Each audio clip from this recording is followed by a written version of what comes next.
Higher order function is a fancy name for a very simple concept. It's just a function that either takes another function as an argument or returns a function or does both.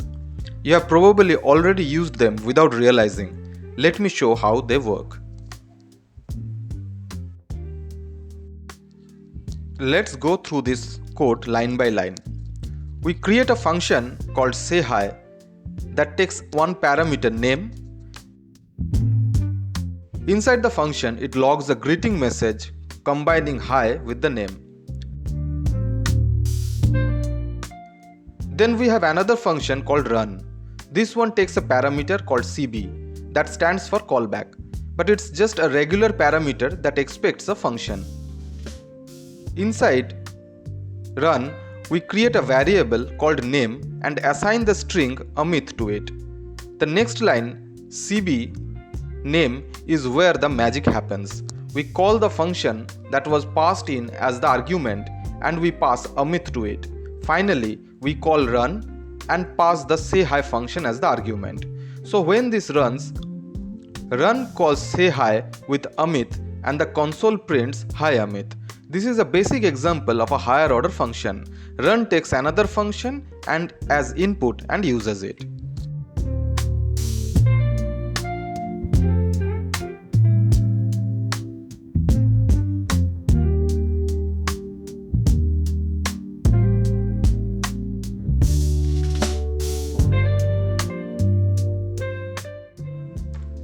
A callback is simply a function passed to another function to be called back later, usually after a task finishes. In JavaScript, callbacks are commonly used when dealing with time-based tasks, user actions, or anything that happens later. Here is what's happening. We create a function called done that simply logs task complete when called.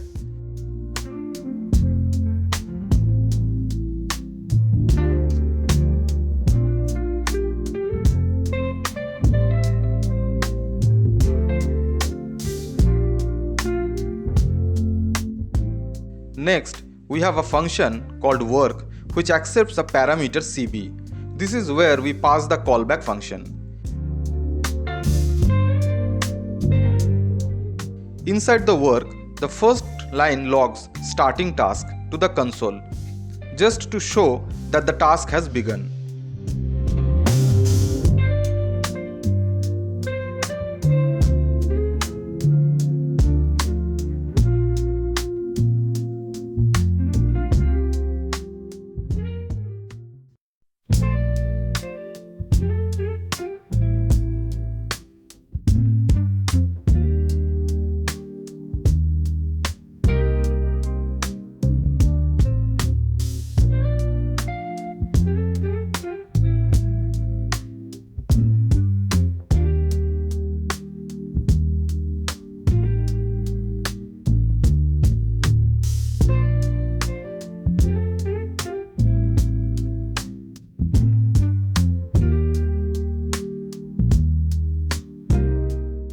Then we use setTimeout. This tells JavaScript to wait 2000 milliseconds, that's 2 seconds, before running the function inside.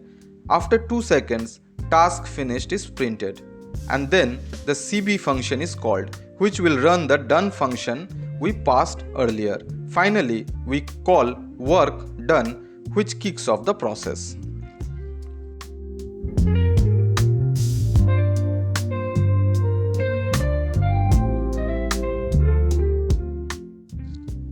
We don't always have to define a separate named function like done. Sometimes it's easier to just pass a function directly as an argument. This is called an anonymous function.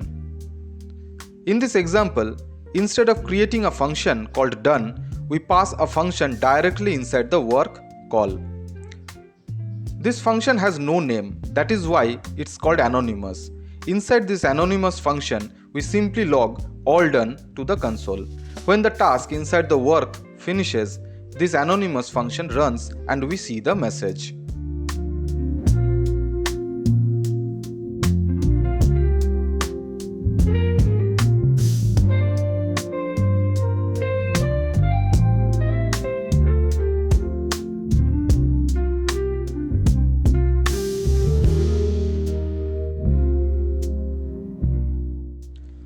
Here is a simple breakdown.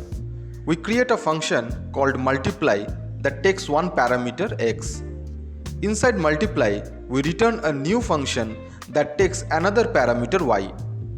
This returned function simply returns the product of x and y. Now the interesting part is, if we call multiply 2, this means x is now 2. The returned function expects a y. We store that returned function in a variable called double.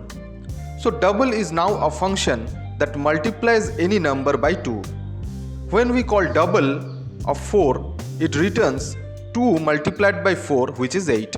This is useful for creating customizable, reusable functions.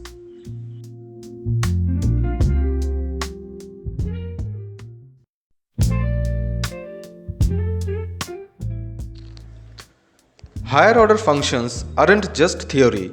We use them all the time with built-in functions like map, for each, and filter. Let's see how map works at a higher order function.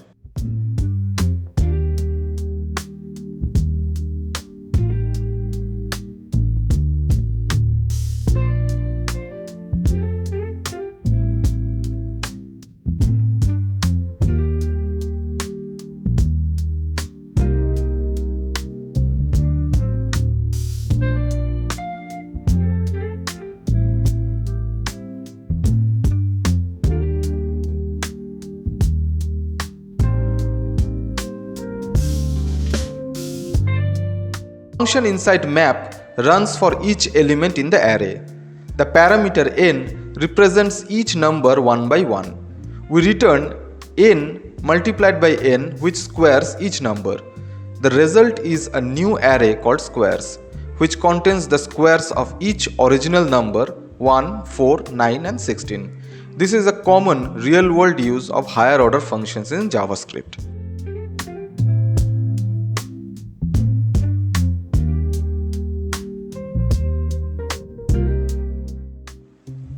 Time for a quick challenge to test your understanding. Try writing a function called calc that takes two numbers and a callback function. The callback should define what operations to perform, like addition or multiplication.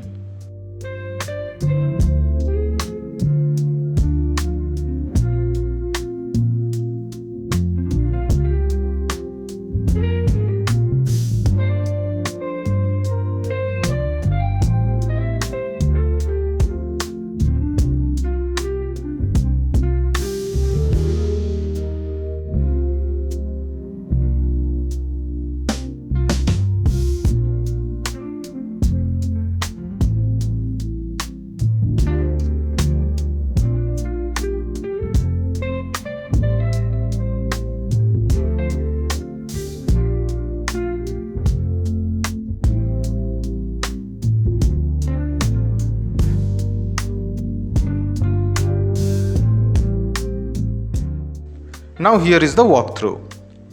We define the calc function with three parameters a, b and cb. A and b are numbers. cb is the callback function that will perform an operation on those numbers. Inside calc, we call the callback cb of a and b. The result of that operation is stored in the result variable. We then print the result using console.log. We define two simple functions. Add returns the sum of two numbers and multiply returns the product of two numbers. Finally, we test calc with both add and multiply to see different results.